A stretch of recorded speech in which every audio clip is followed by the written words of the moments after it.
سلامونه.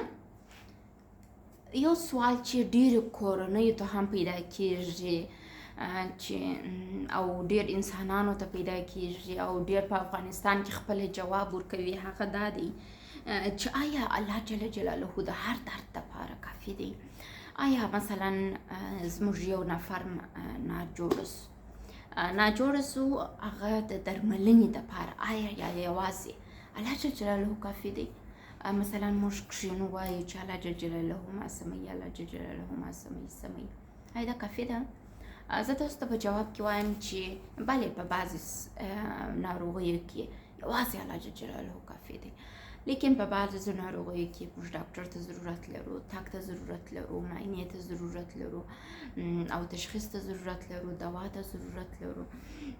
خو د دا هر څه ترڅنګ یو شی چې د پر الله باندې باور ته هم ضرورت لرو. لیکن الله جل جلاله موږ دا دنیا ته د دې دپاره نه یو راستولي چې موږ جام کښېنو او د الله څخه هر څه وغواړو. که دا رقم وای نو الله جل جلاله به موږ دا اوله ورځ جنت ته اچولی وای. هر څه الله جل جلاله ډېر ښکلي دلته مشترک کړي دي، کې په زحمت لاسته راوړو. که زه ځم کار کوم، پردې رانیسم، که زه کار کوم، دیوال ډیزاین کوم، که زه کار کوم، ذهن پر کار اچوم، مرکزګرمي سموم، چوکۍ سموم، وریښتانو دپاره د پټېدو دپاره ایجاب اخلم، دا هر څه چې زه کوم وروسته ماته یو سکون راځي. انسان همداسې نیچرل پیدا دی چې موږ طبعي چې موږ کار وکړو، یو څه لاسته راوړو. نو همدا رقم د صحت په بخش کې هم کله چې موږ ناجوړه کېږو، یوازې الله جل جلاله ته باید کښېنو. نو الله جل جلاله وایي ته حرکت وکړه، زه به برکت در باندې کښېږدم. نو چې موږ د الله جل جلاله په نامه کښېنو او ووایو چې الله ما جوړوي، الله ما جوړوي، دا خو نه کېږي. یوه خبره چې ډیره مهمه ده، ډیرو خلکو ته سوال پیدا وي. بعضې مریضان دي مثلا یو رقم علایم لري، هغه د یوه کورنۍ وایي دا پیرانان لري، د بل مریض کورنۍ وایي دا رواني تکلیف لري. یو مریض بوځي و ملا صاحب تعویض ورکړي، هغه جوړ سي.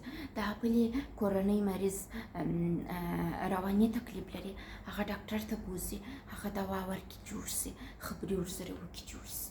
دلته غټ کنفیوژن رالی چې اوه علایم خو یو وه، هغه ولاړی ملا ته جوړ سو، هغه ولاړی روانشناس ته خبرې وکړې، تشخیص یې وسو، دوا یې وخوړل، جوړ سو. دا ولې؟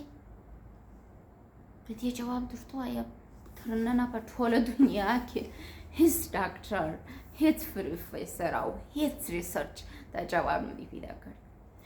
موږ روانشناسانو وظیفه دا ده چې د ناروغانو سره یا د کلاینټ سره خبرې وکړو، تر څو تشخیص وکړو چې دا کومه ناجوړي لري. په کلینیک روانشناسي کې یا د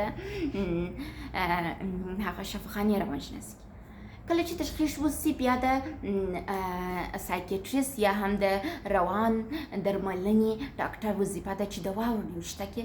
هغه دوا ورنوشته کړي، یوه دوا موږ 100 مریضانو ته مثلا ورکوه، 3 مریضان په جوړ سي، نور نه په جوړېږي. یعنې د 100 مریضانو څخه 3 مریضان جوړېږي، نور نه په جوړېږي. بله دوا را اخلو، 80 مریضان را جوړوي، هغه 20 نه را جوړوي. بله دوا را اخلو، 90 مریضان را جوړوي، 1 مریض نه را جوړوي. او تر ننه پورې زموږ خپله سر نه په خلاصېږي چې دا ولې. یو ورځ د دا سوال د جواب دپاره ورغلم په کندهار کې یو استاذ ته چې زما استاذ ده، ما ته تفسیر شریف وایي. هغه ټول دا څه ګډوډي ده، دا امریکایي استادان، د امریکایي ریسرچ، د هند، دا دومره ځایو کې د دومره ریسرچ وسول او موږ دغه په دماغ سر نه خلاصېږي چې په دغه کوپړۍ کې دي څه. اخر د هغه سر داسې یو میزک ورته پروت و، مخ ته یې ناست و، بلا یې داسې سر کښته و، ما ته یې سر راپورته کوي. ول پروانې زویه مال ول هی ول ته دا کرته چورتې په طبي علم کې دی، په دنیایي علم کې دی، ول دا د الله علم ته لږ توجه کوه، ول دا سرسره کې زده کوې. مال ولې؟ ولګوره الله جل جلاله ویلي دي چې کله زه نبوت ختم کړم نو بیا اشکاره معجزې نه راوړم چې پیغمبر به راځي او معجزه به کیږي. نو چې اشکاره معجزې نه راوړي دا خو په دې معنا نه دی چې مکملې معجزې بندې سي. ولې ورته وګوره دا هم د الله جل جلاله یو معجزه ده چې تر دا کار نه پرې ګوره 20 قرن دی دومره دنیا پرمختللې ده چې ځي د دنیا څخه وځي و نورو سیارو ته ځي، لیکن د دوی د انسان په دماغ سر نه خلاصېږي. دوی نسي کولی یوه دوا جوړه کړي چې دا د ګرده بایپولر یا هغه مریضان چې مثلا موږ ورته ویلی سو په عامه اصطلاح هغه چې د لیونتوب حتی تللي یا پلا خوشحاله یي یا پلا خوابدي یا پلا ډېره انرژي لري یا پلا کمه انرژي لري، یعنې دوه سایډه لري. دا مریض دپاره یوه دوا جوړه کړي ګوتو ته کار وکړي نسي کولی په ټوله دنیا کې هېڅوک. یعنې دنیا ومغسته عاجزه ده او دا د الله جل جلاله یو معجزه ده چې موږ ټوله یې باید ومنو. لیکن د دې معجزې سره د مبارزې دپاره الله جل جلاله موږ ته دا لار نه ده ویلې چې موږ په کور کې کښېنو او ووایو چې یا الله ته ما جوړ کړه.